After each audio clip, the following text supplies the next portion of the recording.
Bonjour à tous, aujourd'hui nous allons lire Les Trois Petits Cochons et le Lapin de Pâques. Il était presque Pâques, et les trois petits cochons Pip, Poppy et Percy décidèrent qu'il était temps de quitter la porcherie douillette de leur mère et de construire leur propre maison. Pip, toujours un peu précipitée, choisit de construire sa maison en paille, se disant qu'elle préférerait passer son temps à chercher des œufs en chocolat. Poppy, un peu plus réfléchie, opta pour une maison en bâton. Plus solide que la paille, déclara-t-elle, s'imaginant déjà décorer ses murs de bâtons de bois avec des coquilles d'œufs colorées. Elle aussi était impatiente de participer à la chasse aux œufs de Pâques. Percy, le plus méticuleux des trois, choisit une solide maison en briques.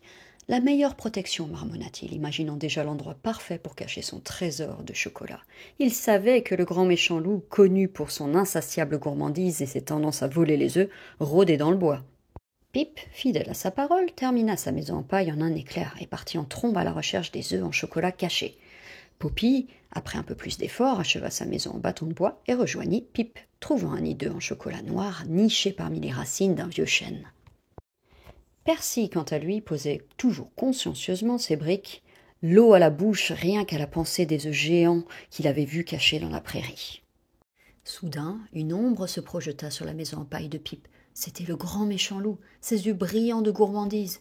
Petit cochon, laisse-moi rentrer, grogna-t-il. Non, non et non, pas par les poils de mon menton, cria Pip, sa voix tremblante. Alors je soufflerai, je ferai tomber ta maison, grogna le loup. Et d'un puissant coup de vent, la maison en paille s'effondra, éparpillant partout des emballages de chocolat et de la paille. Pip, couvert de paille, courut vers la maison en bâton de Poppy. Le loup suivit, les yeux rivés sur la maison en bâton de bois. Petit cochon, laissez-moi rentrer, hurla-t-il. Non, non et non, pas par les poils de nos mentons, répondit-il, leur voix tremblante. Alors je soufflerai, je ferai tomber votre maison, grogna le loup.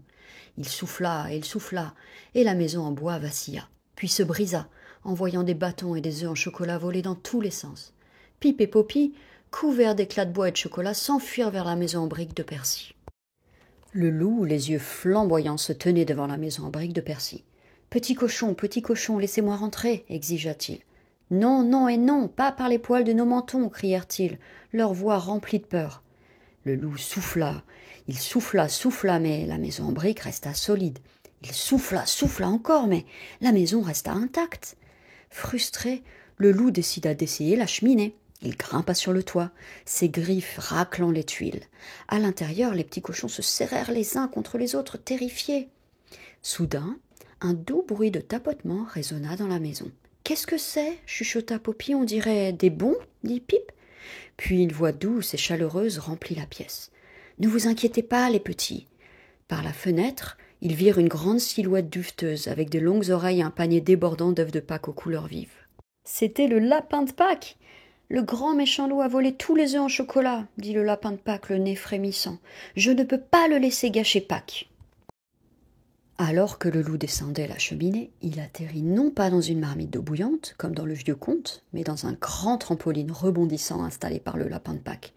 Le loup rebondit haut dans les airs, les yeux écarquillés par le choc, et atterrit directement dans un filet géant. Le lapin de Pâques fournit ensuite une échelle solide aux petits cochons pour qu'ils montent sur le toit et les aida à sécuriser la cheminée.